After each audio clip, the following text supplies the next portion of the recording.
بسم اللہ الرحمن الرحیم۔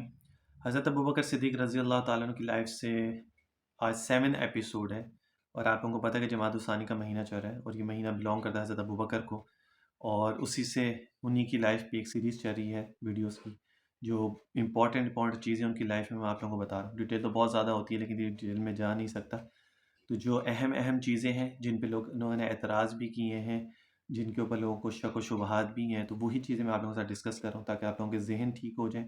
کچھ شک و شبہات ہیں تو وہ بھی ٹھیک ہو جائیں، قرآن و سنت کے مطابق جو بھی چیزیں اللہ تعالیٰ نے ان کی قربانیوں کو جو ذکر کیا قرآن کے اندر، ان کی جو عظمت کو، ان کے مرتبے کو، ان کی جو محبت آپ کے ساتھ ہی اس کو، ان کے جو گھرانے کی جو قربانیاں اس کو، تو وہ آپ لوگوں کو بتا رہا ہوں تاکہ آپ لوگوں کو بات سمجھ میں آئے کہ جی صحابہ رسول ہوتا کون ہے، اس کا کیا مقام ہوتا ہے، اور اللہ کے نزدیک اس کی کیا مرتبہ اور عظمت ہے۔ تو اصل مقصد یہ ہوتا ہے بتانا، تو ویڈیو کو پوری ضرور دیکھا کریں۔ امپورٹنٹ ویڈیوز ہیں، یہ کوئی عام سی ویڈیوز نہیں ہیں، تو بہت امپورٹنٹ ویڈیوز ہیں۔ اگر آپ لوگوں اسلام میں اسلامک نالج انکریز کرنا چاہتے ہیں اپنا، اور ان لوگوں کی لائف کے بارے میں جاننا چاہتے ہیں، تو ضرور ویڈیو کو پورا انٹر دیکھا کریں۔ آج 7 ایپیسوڈ ہے۔ اللہ تعالیٰ قرآن میں آج کی جو کانٹینٹ ہے وہ ہجرت کا واقعہ ہے، لیکن ہجرت کے واقعے سے پہلے ایک آیت میں آپ لوگوں کے سامنے پڑھتا ہوں، اس کی کچھ چیزیں میں آپ کو بتاتا ہوں، پھر ہجرت کا واقعہ انشاءاللہ کل پھر میں آپ کے ساتھ وہ ہجرت کا واقعہ ڈسکس کروں گا، لیکن اس سے پہلے جو میں چیزیں ایک دو بتاؤں گا آپ کو، وہ بڑے امپورٹنٹ پوائنٹ ہیں، اس کو ضرور دھیان سے سنیے گا۔ اللہ تعالیٰ قرآن میں فرماتا ہے کہ الا تنصروہ فقد نصرہ اللہ اذ اخرجہ الذین کفروا ثانی اثنین اذ ہما فی الغار اذ یقول لصاحبہ لا تحزن ان اللہ معنا فانزل اللہ سکینتہ علیہ وایدہ بجنود لم تروها وجعل کلمۃ الذین کفروا السفلی وکلمۃ اللہ ہی العلیٰ واللہ عزیز حکیم۔ ایک یہ آیت ہوگی، سورۃ التوبہ کی آیت ہے یہ، ٹھیک ہے۔ اس کے اندر پورا ہجرت کا واقعہ ذکر کیا ہے قرآن کے اندر۔ پھر ایک اور ہے انفروا خفافا وثقالا وجاہدوا باموالکم وانفسکم فی سبیل اللہ ذالکم خیر لکم ان کنتم تعلمون، ایک یہ آیت ہوگی، ٹھیک ہے۔ پھر اس کے بعد آپ صلی اللہ علیہ وسلم، یہ سورۃ التوبہ کی آیتیں ہیں، پھر آپ صلی اللہ علیہ وسلم نے فرمایا، حدیث کے اندر ہے، ترمذی شریف کی یہ حدیث ہے، اور اس میں آپ صلی اللہ علیہ وسلم نے فرمایا کہ قال نبی صلی اللہ علیہ وسلم علیکم بسنتی وسنت الخلفاء الراشدین المہدیین، ٹھیک ہے۔ صدق اللہ ورسولہ النبی الکریم ونحن علی ذلک لمن الشاہدین والشاکرین والحمد للہ رب العالمین۔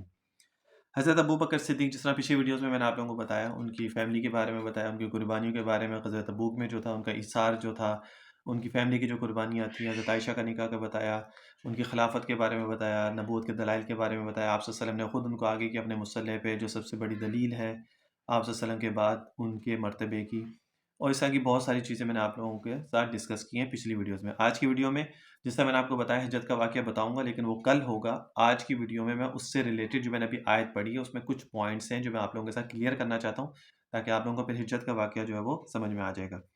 حضرت ابوبکر صدیق جو ہے نا، وہ ثانی ہے، یعنی دوسرے پہ ہے، اور ہر چیز میں اگر آپ دیکھا جائے، جتنی بھی چیزیں ہیں سب میں اگر دیکھا جائے تو حضرت ابوبکر جو ہے وہ ثانی ہے، جس طرح قرآن میں ذکر کیا ثانی اثنین اذ ہما فی الغار، ثانی اثنین اذ ہما فی الغار، کہ جو غار کے اندر جو تھے، ایک تو آپ صلی اللہ علیہ وسلم تھے، اور دوسرا کون تھا؟ وہ ثانی سے مراد کیا ہے؟ وہ حضرت ابوبکر صدیق رضی اللہ تعالی عنہ ہیں۔ اور اس کے اندر جو ہے نا، سب لوگوں نے یہی فرمایا کہ حضرت ابوبکر جو ہے وہ ثانی ہے، لیکن کچھ لوگوں نے اعتراض کیا کہ جی حضرت ابوبکر کا آپ لوگ پہلا خلیفہ کہتے ہیں، لیکن اسلام تو انہوں نے، اور یہاں پہ قرآن ان کو ثانی کہہ رہا ہے، دوسرے نمبر پہ کہہ رہا ہے، تو بھائی وہ خلافت کا معاملہ ہے۔ اول خلیفہ، خلافت اپنی جگہ ہوتی ہے، لیکن باقی جو جگہیں ہیں، جو باقی چیزیں ہیں، اس کے اندر جہاں پر بھی دیکھا جائے گا حضرت ابوبکر صدیق کو جو ہے وہ ثانی کہا گیا ہے۔ اب ثانی کس کس چیزوں میں کہا گیا؟ ان کو علماء فرماتے ہیں کہ حضرت ابوبکر ہر بات میں ثانی ہے۔ غار میں بھی پہلے حضرت امام الانبیاء علیہ الصلاۃ والسلام ہے، پھر اس کے بعد دوسرے نمبر پہ حضرت ابوبکر ہے، وہ ثانی ہے، ٹھیک ہے۔ مزار جو حضرت ابوبکر آپ صلی اللہ علیہ وسلم کے ساتھ ہیں، وہاں پہ سب سے پہلے وہاں پہ آپ صلی اللہ علیہ وسلم تھے، پھر دوسرے نمبر پہ جو ہے وہ حضرت ابوبکر صدیق ہیں، وہ بھی ثانی ہیں۔ ایمان لانے میں بھی ثانی ہے، ٹھیک ہے۔ غار میں چڑھنے میں، یعنی جب غار میں گئے تو وہاں پہ بھی ثانی ہے۔ رشتہ دینے میں وہاں پہ بھی آپ حضرت ابوبکر جو ہے وہ ثانی ہیں۔ جنگ میں جانے میں بھی ثانی ہے۔ ثانی مطلب کہ پہلے نمبر پہ ہر جگہ پہ آپ صلی اللہ علیہ وسلم ہے، تو ان کے بعد جہاں پر بھی جو بھی چیز ہوئی ہے وہ حضرت ابوبکر ہے، اس لیے ان کو ثانی کہا گیا۔ اور کہا بھی کس نے؟ قرآن نے کہا ہے ان کو۔ سفر میں بھی ثانی، حضر میں بھی ثانی، حشر میں بھی ثانی، یعنی آپ صلی اللہ علیہ وسلم کے بعد حضرت ابوبکر صدیق رضی اللہ تعالیٰ عنہ جو ہے وہ اٹھیں گے، قبر کو شک کیا جائے اگر وہاں سے وہ آئیں گے، تو ہر جگہ پہ دیکھا جائے تو وہاں پہ حضرت ابوبکر جو ہے وہ ثانی ہے۔ جب قیامت کے دن اٹھیں گے تو دوسرا نمبر ہے، اور حشر میں بھی اور حوض کوثر میں بھی ہر جگہ پہ جو ہے وہ ثانی ہے، اس لیے قرآن نے ان کو کہا ثانی اثنین اذ ہما فی الغار، ٹھیک ہے. اب یہاں پہ جو ہے نا بہت سارے لوگ یہ کہتے ہیں، کچھ ایک طبقہ ہے وہ کہتا ہے کہ جی حضرت آپ صلی اللہ علیہ وسلم جو ہے نا حضرت ابوبکر کو اپنے ساتھ اس لیے لے کے گئے، اعتراض کیا، اور اعتراض بھی ایسا کم عقلوں والا ہے کہ جس کے اوپر عقل گوارا ہی نہ کریں، ٹھیک ہے نا. انہوں نے کہا کہ جی حضرت ابوبکر کو آپ صلی اللہ علیہ وسلم اس سے ساتھ لے گئے کہ وہ پیچھے سے آپ سے مخبری نہ کر دیتے. جاہلوں والا، بے، جس کو علم ہی نہ ہو، جو ہوتے ہیں نا اس طرح کا، کہ جی حضرت ابوبکر کو اپنے ساتھ لے جائیں تاکہ وہ پیچھے سے مخبری نہ کر دیں آپ صلی اللہ علیہ وسلم کی کہ آپ صلی اللہ علیہ وسلم جو ہے وہ رات کو یہاں سے نکل رہے ہیں. تو انسان یہ پوچھے کہ بھائی جو مخبری کرے گا تو آپ صلی اللہ علیہ وسلم ان کو ساتھ لے کے جا رہے ہیں، تو پورا مکہ آپ صلی اللہ علیہ وسلم کا دشمن بنا ہوا ہے. تو آپ صلی اللہ علیہ وسلم صرف ایک واحد ایک حضرت ابوبکر کے پاس جاتے ہیں، ان کو اپنے ساتھ لے کے جاتے ہیں. تو آپ صلی اللہ علیہ وسلم کو اس چیز کا آئیڈیا نہیں تھا کہ یہ پیچھے سے مخبری کرتے ہیں تو میں انہیں کو کیوں ساتھ لے کے جا رہا ہوں یا اس طرح کی. تو بونگیوں والے جو کم عقلی والے جس کو کہتے ہیں نا اعتراضات، یہ وہ ہوتے ہیں. لیکن آپ لوگوں کے سامنے اس لیے چھوٹی چھوٹی چیزیں رکھ دیتا ہوں تاکہ آپ لوگوں کو یہ چیزیں جو ہے نا وہ سمجھ میں آ جائیں، تاکہ آپ لوگ اس چیز پہ کبھی پریشان نہ ہو جائیں. تو سیدھا ابو بکر کے گھر، تو مخالف کے پاس آدمی جو مخالفت کرنے والا ہوتا ہے نا اس کے گھر کبھی بھی کوئی انسان نہیں جاتا. انسان ہمیشہ اسی کے گھر جاتا ہے کہ جس کا انسان کو اعتبار ہوتا ہے، ٹرسٹ ہوتا ہے کہ یہ انسان ہمیشہ سے. اور ہجرت تو آپ صلی اللہ علیہ وسلم نے کتنے سال بعد ہوئی نا ہجرت، اور حضرت ابو بکر کو تو آپ بچپن سے جانتے ہیں جب سے آپ کی دوستی. تو حضرت ابو بکر کو مکے میں اور بھی بہت تھے، حضرت عمر بھی تھے وہاں پہ، حضرت عثمان جو تھے وہ تھے، اور حضرت علی کو تو آپ صلی اللہ علیہ وسلم نے اپنے بستر پہ سلایا تھا. لیکن لے کے گئے تو حضرت ابو بکر کو لے گئے، تو آپ کو پتا تھا کہ ان سے زیادہ صدیق جو ہے وہ کوئی نہیں ہے. اچھا، اس کے بعد جو ہے نا حضرت ابو بکر کی صحابیت، یعنی آپ صحابی رسول ہیں، وہ قرآن سے ثابت ہے، ٹھیک ہے. اب قرآن میں کیا ذکر فرمایا گیا ہے کہ حضرت ابو بکر قابل اعتماد، لا یقول صاحبی. پہلے میں یہ بتا دوں، قرآن کہتا ہے لا یقول لصاحبہ، ٹھیک ہے. اور حضرت ابو بکر جو ہیں وہ قابل اعتماد نہیں تھے، تو قرآن نے ابو بکر کو نبی کا صاحب کہا، اس یقول لصاحبہ. صاحب کا، صاحب کہتے ہیں صحابی کو. صاحب کس کو کہتے ہیں؟ صحابی کو. اور مخالفت کو صحابی کوئی نہیں کہتا، یعنی جو مخالفت کرنے والا ہوتا ہے، جو آپ کا مخالف ہوتا ہے، اس کو کوئی بھی صحابی نہیں کہتا، ٹھیک ہے. اس کو انسان جو ہے نا وہ دھوکے باز کہتا ہے، جو آپ کا مخالفت کرنے والا ہوتا ہے، جو آپ کے مخالف ہوتا ہے، جو آپ کے اگینسٹ میں ہوتا ہے. قرآن پاک نے حضرت یوسف علیہ السلام کے بھائیوں کو صاحب نہیں کہا، ٹھیک ہے. ان کو پتا تھا کہ جو میرے جتنے بھی بھائی ہیں وہ میرے سارے اگینسٹ ہیں، تو ان کو صاحب نہیں کہا. لیکن یہ قرآن پاک نے صدیق اکبر کو نبی کا صاحب کہا، نبی کا صحابی کہا. تو 1400 سال سے مفسرین کہتے ہیں کہ اس آیت میں حضرت ابو بکر کی صحابیت جو ہے وہ نص قطعی سے ثابت ہے. یہاں پہ قرآن نے یہاں پہ ذکر فرما دیا اس کو. اب جو انسان صحابیت کو انکار کرتا ہے کہ اگر ان کو کوئی صحابی رسول نہیں مانتا تو وہ قرآن کی آیت کا انکار کرے، اور جب قرآن کا کوئی انکار کرے پھر آپ لوگوں کو پتہ ہے.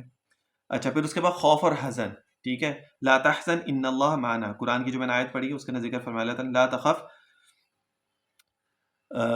اچھا، خوف، تخف اور حزن، ٹھیک ہے، یہ دو چیزیں ہیں جس کو خوف اور غم کہتے ہیں ہم. لا تخف کا مطلب خوف، اور حزن کہتے ہیں غم کو.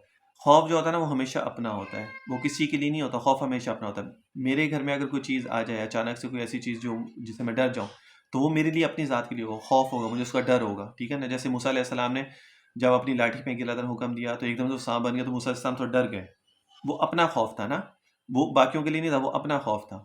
لیکن جو غم ہوتا ہے نا وہ ہمیشہ دوسرے کے لیے ہوتا ہے، وہ اپنے لیے غم نہیں ہوتا، وہ دوسرے کے لیے ہوتا ہے. تو یہ جو لا تخف اللہ تعالیٰ نے قرآن میں فرمایا موسیٰ علیہ السلام کو، لا تخف، مت ڈریے، ٹھیک ہے نا. اللہ تعالیٰ موسیٰ علیہ السلام کو کہہ رہا ہے. لیکن اس کے بعد جب یہ حضرت ابو بکر جب آپ صلی اللہ علیہ وسلم کے ساتھ ہونا ہے تو وہاں پہ قرآن فرماتا ہے لا تحزن، غم نہ کیجیے. لا تحزن، کیونکہ حضرت ابو بکر جو ہے نا وہ پریشان ہو رہے تھے آپ صلی اللہ علیہ وسلم کے لیے، ٹھیک ہے. آپ صلی اللہ علیہ وسلم کی فکر تھی ان کو کہ جی ہم یہاں پہ غار میں ہیں اور کفار جو ہمارے پیچھے تک اوپر غار تک آ گئے تھے وہ لوگ. تو حضرت ابو بکر اس بات کی پریشانی ہو رہی تھی کہ جی آپ صلی اللہ علیہ وسلم کو کوئی تکلیف نہ پہنچا دے کفار جو ہے. تو پھر قرآن نے اس کے اندر کیا کہا، لا تحزن ان اللہ معنا، کہ غم نہ کیجیے، ہم آپ کے ساتھ ہیں. اچھا، نبی نے ساتھ ملایا. پھر اس کے بعد آپ صلی اللہ علیہ وسلم نے ایک اور نقطہ یہاں پہ علماء نے کیا ذکر فرمایا کہ وہ کہتے ہیں کہ بڑی عجیب و غریب نقل کی ہے. وہ کہتے ہیں کہ جب موسیٰ علیہ السلام جا رہے تھے تو پیچھے فرعون کی فوجیں تھیں. موسیٰ علیہ السلام جب وہاں پہ پہنچے اس دریا کو پار کرنے، دریا کلزم کو پار کرنے کے لیے، تو پھر وہاں پہ موسیٰ علیہ السلام نے کیا کہا، قوم نے پوچھا کہ موسیٰ اب کیا ہوگا، اب تو پیچھے فرعون کی فوج اور آگے جو ہے وہ دریا کلزم ہے، تو اب ہم کیا کریں گے، آگے دریا ہے، وہ پیچھے فوج ہے. تو موسیٰ علیہ السلام نے وہاں پہ کیا پڑھا، ان معی ربی سیہدین، کہ رب جو ہے نا وہ میرے ساتھ ہے. وہاں پہ یہ نہیں کہا کہ ہمارے ساتھ ہے، پوری قوم کے ساتھ ہے. موسیٰ علیہ السلام نے کیا کہا کہ رب میرے ساتھ ہے، یعنی انہوں نے اپنے آپ کو سے مخاطب کیا کہ رب جو ہے وہ میرے ساتھ ہے. اور وہ عنقریب مجھے سیدھے راستے پر چلا دے گا. تو موسیٰ علیہ السلام نے فرمایا ان معی ربی سیہدین، کہ رب میرے ساتھ ہے. حالانکہ قوم بھی ساتھ ہے، تو کہنا یہ چاہیے تھا کہ ہمارے ساتھ رب ہے، ہمارے ساتھ رب ہے. صرف اپنے آپ کو نہیں کہنا چاہیے تھا کہ میرے ساتھ، بلکہ ہمارے ساتھ رب ہے. تو میرا اللہ میرے ساتھ ہے. موسیٰ علیہ السلام نے اپنے ساتھ جماعت کو نہیں ملایا. لیکن جب حضرت ابوبکر کو غم ہوا تھا، حضور نے کیا جواب میں فرمایا؟ لا تحزن ان اللہ معنا، کہ غم نہ کیجئے، اللہ ہمارے ساتھ ہے. کہ آپ صلی اللہ علیہ وسلم نے اپنے ساتھ جو ہے حضرت ابوبکر صدیق رضی اللہ تعالیٰ عنہ کو بھی ملایا. تو یہ ان کا مرتبہ، ان کی عظمت ہے کہ آپ صلی اللہ علیہ وسلم نے وہاں پہ اپنے صرف آپ کو مخاطب نہ فرمایا. یہ نہیں کہا کہ نہیں میرے ساتھ تو میرا رب ہے، تو فکر نہ کرو، ٹینشن نہ. نہیں، ہمارے ساتھ آپ صلی اللہ علیہ وسلم نے وہاں پہ یہ بات فرمائی ہے. یہ سمجھنے کی باتیں بڑے باریک باریک نکتے ہیں. جو میں نے ابھی آیت پڑھی ہے نا، یہ اسی سے ایک ایک ورڈ کا میں آپ کو، جو اس کے اندر اللہ تعالیٰ نے ایک ایک پارٹ کو جو ذکر فرمایا ہے، ہر چیز کو سیپریٹ وہ میں آپ کو پہلے بتا رہا ہوں. ٹھیک ہے، جو واقعہ وہ پھر میں آپ کو کل بتاؤں گا، تاکہ آپ لوگوں کو یہ پہلے یہ بات سمجھ میں آ جائے گی، تو وہ بھی سمجھنا آسان ہو جائے گا. یہاں سے معلوم ہو کہ موسیٰ علیہ السلام کو اپنی قوم کی فکر نہیں تھی، جو انہوں نے قرآن کی آیت انما معی ربی سیہدین فرمایا، اس لیے انہوں نے قوم کو ساتھ نہیں ملایا. اس لیے فرمایا انما معی ربی سیہدین، کہ میرا رب میرے ساتھ ہے. لیکن حضرت ابوبکر حضور کے رفیق تھے. جب حضرت ابوبکر نے حضور کو غم کیا، تو رسول نے یہ نہیں فرمایا کہ میرے ساتھ میرا خدا ہے، فرمایا ان اللہ معنا، کہ رب ہمارے ساتھ ہے، اللہ ہمارے ساتھ ہے. تو حضرت ابوبکر کی صداقت اور عظمت پر یہ بڑی زبردست ایک دلیل ہے، کہ جہاں پہ نبوت، آپ صلی اللہ علیہ وسلم تاجدار نبوت خود یہ بات فرما رہے ہیں کہ رب ہمارے ساتھ ہے. پھر اللہ تعالیٰ کی طرف سے ان کے اوپر سکون نازل ہونا. یہ جو میں بار بار کہتا ہوں نا اپنی ویڈیوز میں، کہ بھائی ذکر کیا کریں، ذکر کیا کریں. ذکر کرنے سے کیا ہوتا ہے کہ اللہ تعالیٰ کا سکون جو ہے نا، اللہ تعالیٰ دل کے اندر سکون نازل فرما دیتے ہیں. کہ پریشانی ہونے کے باوجود انسان پریشان نہیں ہوتا، تکلیف ہونے کے باوجود انسان تکلیف میں نہیں ہوتا. ٹھیک ہے نا. تو یہ میں اسی وجہ سے کہتا ہوں.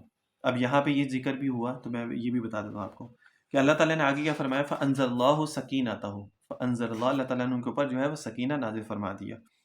اللہ تعالیٰ نے سکون اتارا، یعنی دشمن تو اوپر آ چکا تھا، اور نیچے غار میں ابو بکر اور نبوت رسول آپ صلی اللہ علیہ وسلم تھے.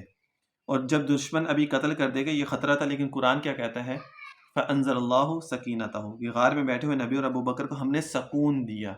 یعنی جو ان کی پریشانی تھی، ان کو جو فکر تھی، ان کو جو ایک ٹینشن تھی، ہم نے اس کو ختم کر دیا.